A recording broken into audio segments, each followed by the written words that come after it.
Yeah, a little. You sound a little bit distant. Okay, I'm trying to take up the volume here. I don't know if that helps, but was it any different? You sound a little bit better, yes. Okay, I hope it will work then. I can hear you very well. So great. How are you doing? It's been a little while since we spoke last, probably about 2 years. Yeah, I could actually see that, but I didn't see your message until now, but then I could see it was 2 years ago, yeah. So you've been a little busy. You have gone through some changes and coming out with a new album. Yes, this Friday. So it's gonna be fun to finally release it.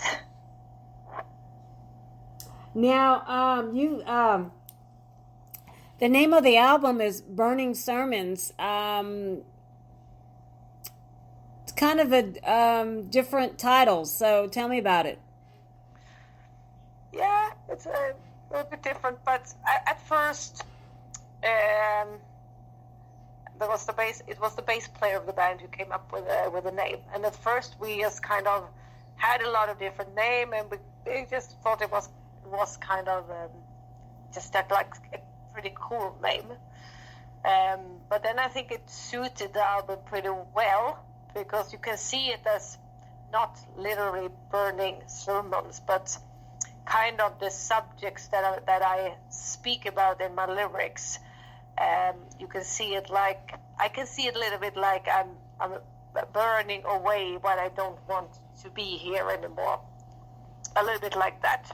So I think it suited pretty well anyway, but it more the title is like, not that I'm literally burning any sermons, but that you can see it as we are burning things or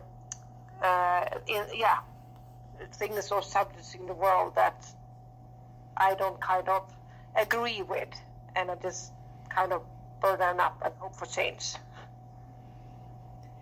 Now you sat down with Emil and recorded this in the Black Syndicate Studios. So tell me a little bit about that.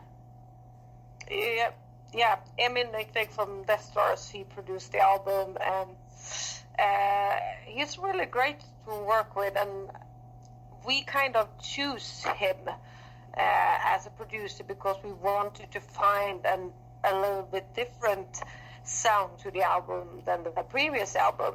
A bit more modern, if you want, an updated sound. So by bringing him on, we know that he would bring on electronics, keyboards, orchestras, like that. He would bring that into the music, and that would definitely make the sound different from the previous album. And I think it made it more diverse, and he was also, we did the songwriting, but he was part of the process of the songwriting a bit too, and I could use some of his keyboard. When he added a keyboard, I did some of the melodies more around his keyboard than just the guitar riff. Mm-hmm. And I think that made some of the melodies more melodious or different than if I would just have based them on the guitar riff. Now on this album, especially Hope Brings to Fade, it almost sounds like you have a whole orchestra. And tell me about that. Yeah, that's Emil with his orchestra arrangements, which he's very good at that. So when he put on the orchestra sounds on that song, it just took it to another level.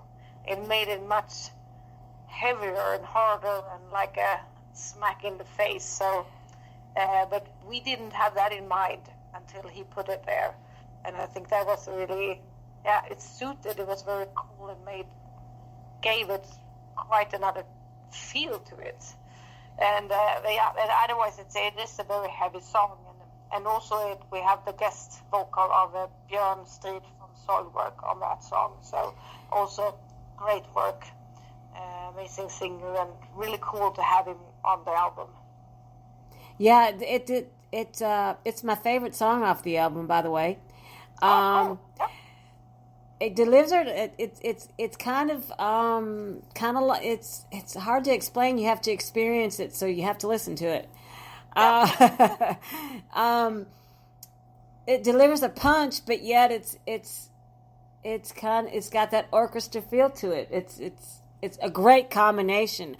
The guy's a wizard. He's phenomenal. He's really great. I was amazed at the song and how everything came together. It was really great. Yeah, thank you. Yeah, I'm very happy with all of the songs, but some of the songs, of course, there is something extra. So, and that's definitely one of those. So did you write all the lyrics to all the songs, or was it a collaborative effort on this album? No, that's only me with the lyrics. I think that for me to do the vocal lines and the melodies, I want to write the lyrics too, but because I know how my voice works and what I can squeeze in where and how I could do the words and which words are good to wail at or which words I could scream at, etc. So I made, so it's my lyrics all over. Now, Slave to the Machine, what's that song about? Explain it a little bit to me. That is my feeling of the certain era that we are in right now, where everyone is so tied to their phones or their social media and their devices that kind of control them. If you don't have your phone, you kind of suddenly lost. You can't find a way. You can't order food. You can't do anything if you don't have your phone. You probably don't even know anyone's number anymore. So, and I think that it's for me. This is a little bit conspiracy theory, of course, but I feel that that's a way of controlling the people. We keep the people under control by get them addicted to their phone, to social media, to everything you can do there. Because if they're totally, if they have so much to do there, they just scroll. They don't think. They don't have time to read or think. They're just like on Instagram, on Facebook, etc., on YouTube, and I feel that is scary, and we don't talk to each other anymore in the same way. We are hooked on our phones instead, and well, for me, I feel that that's the way of controlling the masses, even though we don't feel like that always, but I think it is. I agree with you. That song is about. Yeah. I think you and I were around before phones existed, and Yes. It was completely different. It was completely different. You had to talk to people, and you did things outside, and I also feel that the stress that is putting on the young people today with these social media or with things happen, etc. It's going to burn them out. It's burning. I can feel that it's too much. It's too much for our brains, and for the young people, it's going to burn them out much earlier than us. So I don't think that's good. No, it's definitely quite different than the way past generations have grown up, and I can't imagine the future, how it's going to be. Yeah. Can you the very first tour that I did with Sisters in Germany, we had a real map. We didn't even have a GPS. Exactly. Even if they were GPSs at that time, of course it's not that long ago, but we had a real map, and today no one will find a way if we don't have our phone. That's a little bit scary. Yeah, it's very scary. Now, going to a different song on your album, Chapter of the Witch.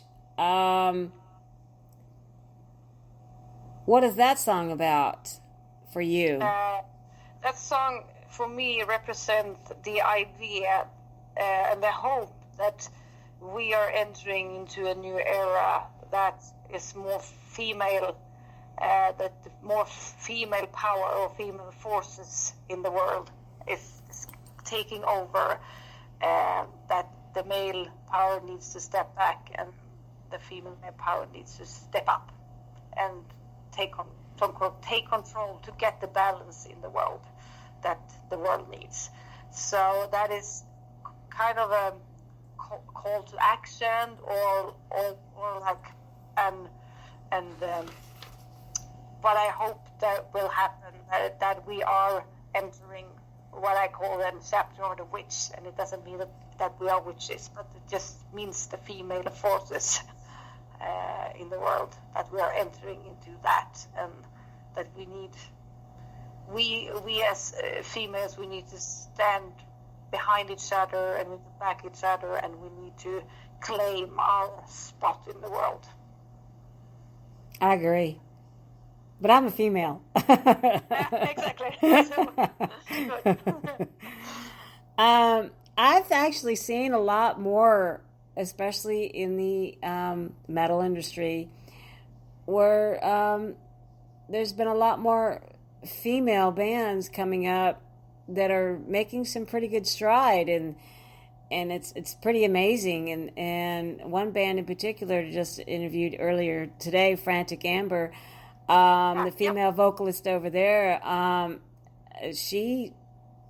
was blown away by her vocals and her growl. It's like I thought that was a man doing that, and I was like, oh my God. You know, so it's like, you know, and they only have one male, there's 4 females in that band. It's like, I think that's awesome, you know, it's totally great. I know them a little bit, and I know the drummer. Right. He jumped in for us at one gig earlier this year, so, but yeah, there are all 4 females, and then there's Marcus, who is the drummer. Yes. So I think it's awesome. I hope we keep moving forward and get bigger and bigger and bigger. Yeah, I hope so too. It has to be that change, I think. So what are you, you're going to be playing, what is it, September, September 7th, right? Yeah, we have our last festival for the summer on this Saturday in a town here in Sweden. And then the festival season is over here.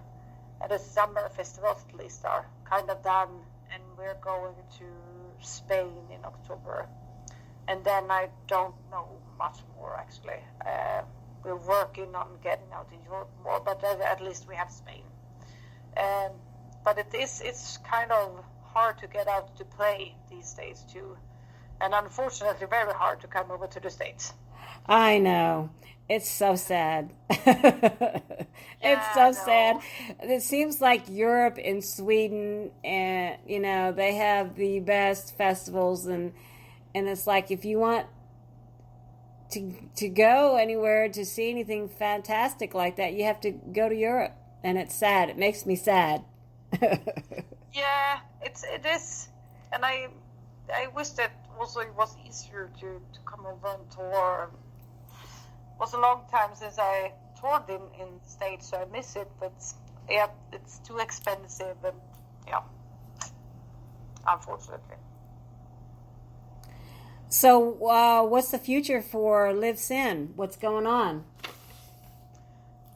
At first, we just gonna release this album, and I hope that people will like it. And I can't wait to just get it out on Friday. And then go out to Spain first, and then I hope that we can come out to the rest of Europe too. So that's the plan, and then we'll see. I also hope for more festivals, of course, next year, etc. Etc. Definitely. Yes. Yeah. Well, I love the new album, and do you have any videos yet on YouTube on any of these songs on this album? We have Blood Moon Fever out with the video, and we're gonna release Hope Begins to Fade video on Friday together with Björn from Soilwork. Awesome. Yeah. Looking forward to it. Yes. Well, if I can't see you live, at least I can look at your videos. Yes.